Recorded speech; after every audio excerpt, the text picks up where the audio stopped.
চারিদিকে কোলাহল, ছুটোছুটি, কেউ মেতে আছে নাচ গানের আসরে।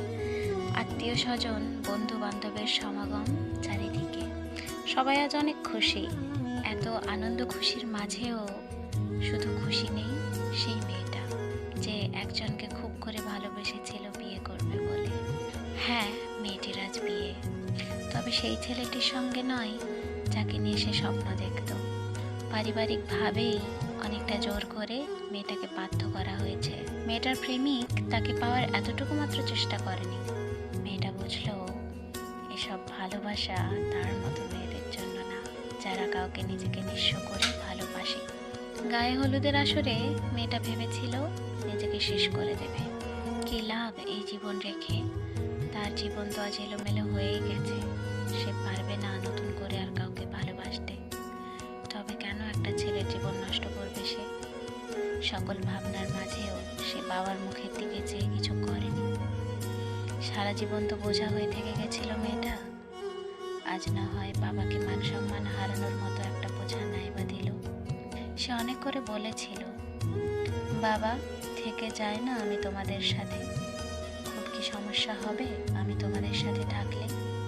মা উত্তরে বলেছিল, বড় হয়েছ, বুঝতে শেখো।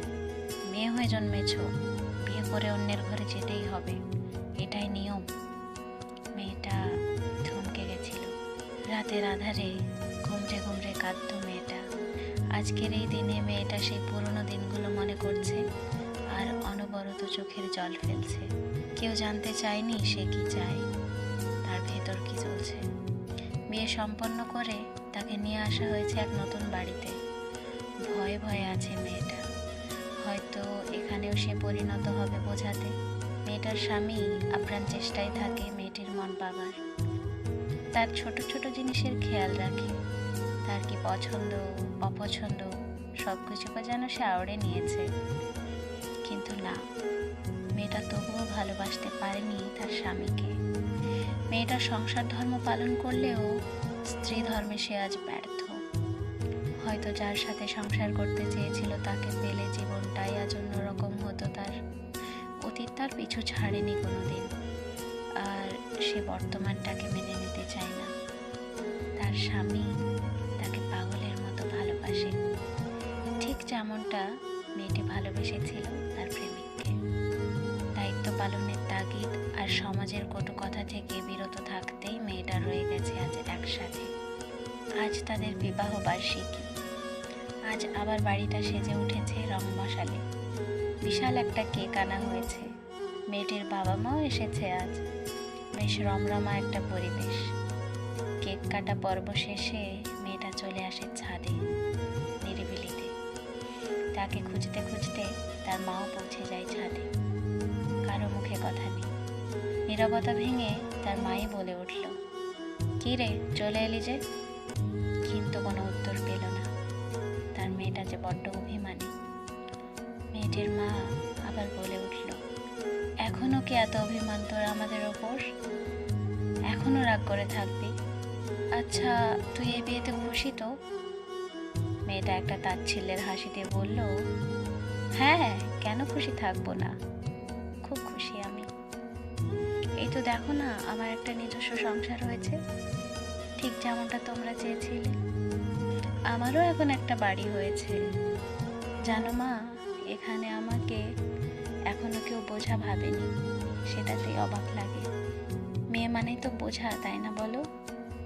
তবে কি জানো তো, আজ যেটা জিজ্ঞেস করলে আমি খুশি কি না, সেটা যদি 1 বছর আগে জানতে চাইতে তাহলে হয়তো মনের কথাটা খুলে বলতে পারতাম। কিন্তু তোমরা শুনতে চাওনি। তোমরা সবাই তোমাদের সিদ্ধান্তটা চাপিয়ে দিয়েছিলে আমার ওপর। আজ জিজ্ঞেস করছো খুশি কি না? হ্যাঁ মা, আমি খুব খুশি, ভীষণ খুশি। মেয়েটা অঝরে কাঁদছে। মেয়েটির মাও চোখের জল ফেলতে ফেলতে চলে গেছে নিচের দিকে। মেয়েটি আকাশের দিকে তাকিয়ে আছে আনমনে, আর ভাবছে পুরোনো দিনের কথাগুলো, যখন তাকে জোর করে হাসতে হতো না। একটা স্বতঃস্ফূর্ত মানুষ ছিল সে। নিয়ম করে কবিতা লিখত, গল্পের ভাষায় মাতিয়ে তুলতো সবাইকে। আনন্দ উল্লাস ছিল তার নিত্যদিনের সঙ্গী, আর পাশে ছিল তার একান্ত ব্যক্তিগত ভালোবাসার মানুষটি। মেয়েটির আজ ভীষণ কষ্ট হচ্ছে। সে তড়িঘড়ি উঠে নিচে রুমে গেল। দরজাটা লাগিয়ে খুব যত্নে জানলার একপাশে একটা ছেঁড়া পাতা নিয়ে লিখতে শুরু করলো একটা চিঠি। আমায় তুমি ঠাঁই দাওনি তোমার মনের নীড়ে, আজও আমি একলা আছি এত লোকের ভিড়ে। নিজের ভুলে শেষ হয়েছি নিজেই, কারণগুলো আজও ধামা চাপা। হাসলে আমায় অনেক মিষ্টি লাগে, তবে এখন হাসির কারণ মাপা। স্বপ্নগুলো বুনেছি একতরফায়, চেয়েছিলাম শুধু আমি। পুরনো স্মৃতি আমার কাছে এখনো অনেক দামি। বাবা মাও থাকেনি পাশে, বোঝেনি আমি চাইছি কি। আমি যে মেয়ে বরাবরই তাই মাথার বোঝাই হয়েছি। আজকে আমি জীবন্ত লাশ, তবু এভাবেই যেন আছি বেশ। কর্তব্য পালনের দায়িত্ব তাই পারিনি করতে জীবন শেষ। স্বামীকে আমি দূরেই রেখেছি, ভালোবাসতে আজ গেছি ভুলে। এতটা মরে গেছি ভেতর ভেতর, আজ ভয় লাগে কেউ আদর দিয়ে ঝোলে। এখন আমি একলাই থাকি, লাগে না কাউকে আর পাশে। তবে কি জানো তো, কিছু জীবন্ত লাশ এখনো তার খুনিকে অসম্ভব ভালোবাসে। মেয়েটা যেন কিছু একটা মনে করে চিঠিটা খামে ভরে একটা ড্রয়ারে ভরে রেখে দিল। কাউকে আর পাঠালো না। শেষে দীর্ঘশ্বাস ছেড়ে ড্রয়ারটা লাগাতে লাগাতে বলে উঠল, ভালো থেকো ভালোবাসা, আজ বন্দি করলাম স্মৃতি। কর্তব্যই আবার নিলাম বেছে, আমার জীবনের